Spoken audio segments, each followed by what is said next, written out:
He balanced for a moment, and then rushed forward. Galloping toward the stream, he leapt into the air, soaring across the water with the grace of an eagle. He landed safely on the far side of the bank, and the other unicorns all whinnied. "You're so good at jumping," called Cloud admiringly. Dancer's eyes shone with the praise, and Layla's heart sank. Dancer was great at jumping, and Layla knew how much he enjoyed it.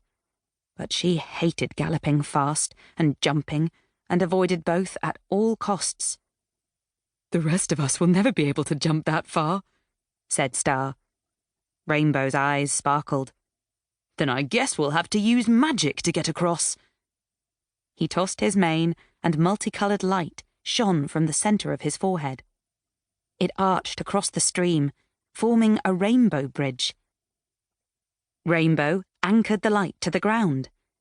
Whinnying happily, the unicorns galloped across it and surrounded Dancer.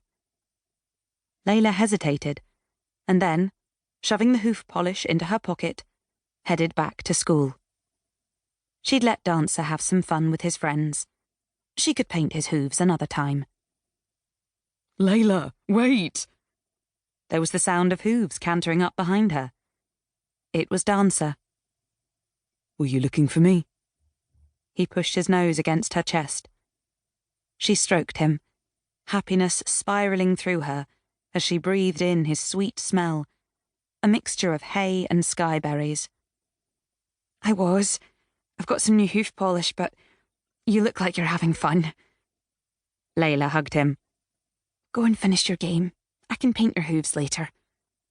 "The game's finished. Did you see me jump the widest part of the stream?" He nuzzled her, and she took out the polish. "Gold and silver? That's fancy. Should we go to the stables and try it out?" "I really don't mind if you want to stay here," said Layla. "I'd rather be with you." Dancer's eyes met hers.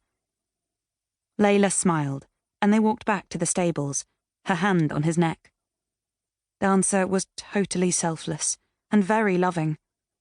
She just wished she could be a better friend to him. She knew he would love her to go galloping and jumping with him.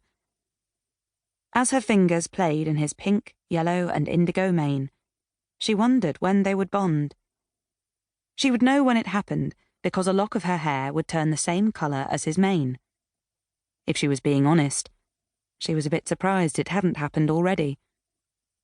4 out of the 6 girls in her dorm had already bonded with their unicorns, but maybe it would happen when Dancer finally discovered his magic. A worrying thought crept into her brain.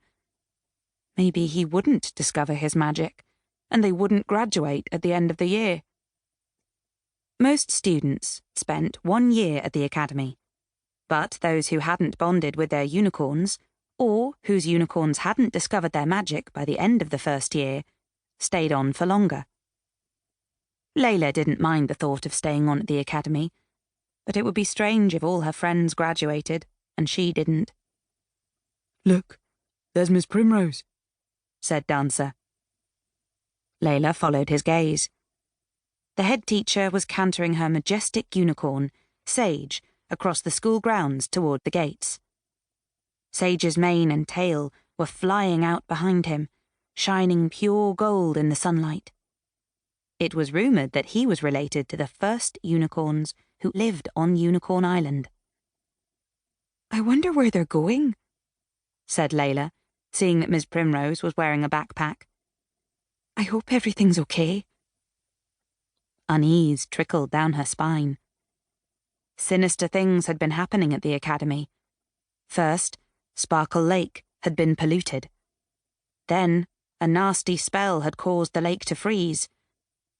And Layla knew the teachers suspected that dark magic had caused the skyberry bushes that grew near the school to die. Skyberries were essential for the unicorn's health, and the unicorn's magic had already begun to fade by the time Ava found new skyberry bushes in the mountains. Then there'd been torrential rainfall that caused the lake to flood and almost shut the school down. Layla and her friends in Sapphire Dorm had saved the lake